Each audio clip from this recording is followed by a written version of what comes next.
Good morning, welcome to this week's Head Teachers broadcast. It's Monday, the 29th of August, and we've now finished one almost full week of school, and absolutely delighted to see the uniform in most every single class. So, really good effort by everybody. Remember, it is expected to wear the uniform, and if you are finding that it is a challenge to get hold of school uniform, please get in touch with the office and we'll be able to help you out with that. We can provide uniform items. So there isn't really any reason why anyone isn't wearing the school uniform. We'll be getting a group of people together, including pupils, to work out what sort of rewards that we can offer classes and pupils who continually turn up to wear uniform day after day. But it is expected, and I just want to thank all pupils for the effort that they've put in so far and keep that going. So very well done.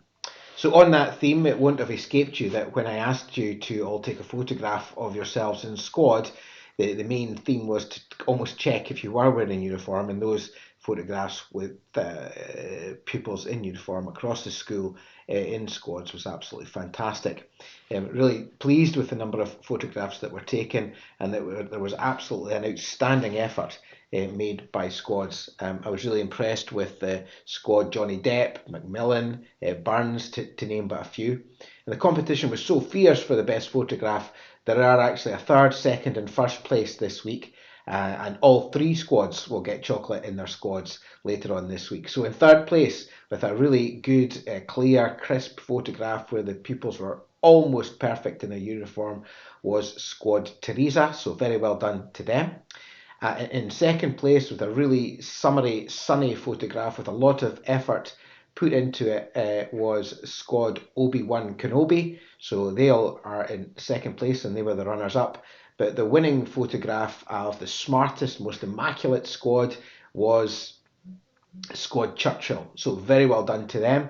And chocolate will go to Teresa, Obi-Wan Kenobi, and Churchill this week. So very well deserved. Now, this week's squad challenge is also one which I'd like all squads to take part in. It's a very straightforward one, very simple, and it's all about identity. I would like squads to think of, make, create, design a squad flag. Now, that squad flag could have colours in it, it could emblems or symbols or whatever. But the idea is that this week, and for 1 week only, I want you to think about creating and designing one, and maybe even making a flag and displaying it somewhere in your squad room. Take a photograph of it, send it to me, and we'll decide next week who is the winner of this week's squad challenge. So it's Squad Flag Week. I want you to think about a flag for your squad, make one, design one, and if you can, try and fly it. So very well done to you for trying to attempt that for next week. So good luck with that. Now, this week we'll be concentrating on supporting our senior school in S5 and S6 by having an induction programme today at 1:30, which they all must attend. And then on Friday, we'll have a team building event outside in the playing fields with our senior school. But then it really gets very serious next week, starting next Monday, where myself and Mrs. Slater will be meeting with all S5-6 pupils to sign off their senior school contract. Now, we'll give a copy of that to all S5-6 pupils this week to have a look at, and I would really encourage S5 and S6 pupils to work with their squad leader in preparation for their meeting with myself and Mrs. Slater about that contract. It's all about trying to indicate what it is that you're going to be doing in your afternoons, given that they're not timetabled. And I would really like to have a chat with you about how the school can support you in making sure that S5 and S6 is a really good experience. So have a look at that this week, have a chat with your squad leader in preparation for a meeting that will take place with myself or Mrs. Slater at some point starting next week.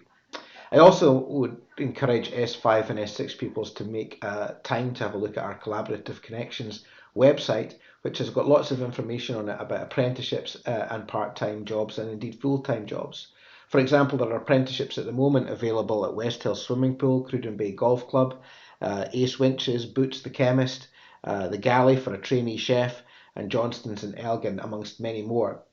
There are also part-time and full-time job opportunities available at the Midas Golf Centre, Duff House Royal Golf Club, West Carpets, the Nouse Restaurant, Mackenzie Biscuits, and again many more. So I would encourage you to have a look at the Collaborations Connections website, and you will find lots of information there about job opportunities, work experience, work placements and apprenticeships, and even volunteering.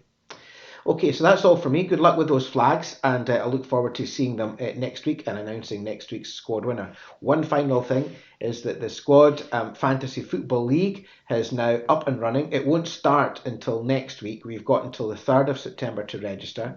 Squad leaders have been given your code, so those budding football managers amongst you, pick your team into the Fantasy Football League, and we can have lots of fun looking to see if anyone at all can beat Mr. Horbury's fantasy team, which I doubt. So good luck with that, and I'll speak to you next week.